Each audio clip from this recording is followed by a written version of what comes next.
అమ్మ నువ్వేం బాధపడమాక,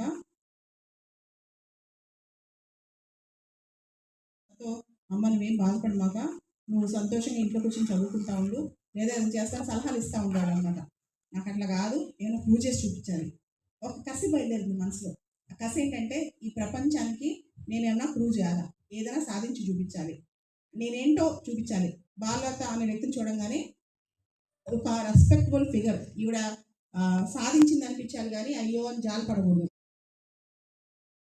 రీసెంట్గా చాలా మంది చెప్తున్నారు భవిష్యత్తు అంటే మీరు పెద్ద అయ్యేసరికి, అంటే నెక్స్ట్ మీరు 10 years 15 yearsకి వచ్చేసరికి, మీరు మిడిల్ ఏజెస్లో వచ్చేసరికి there is no shortage of anything, దేనికి షార్టేజ్ ఉండదు.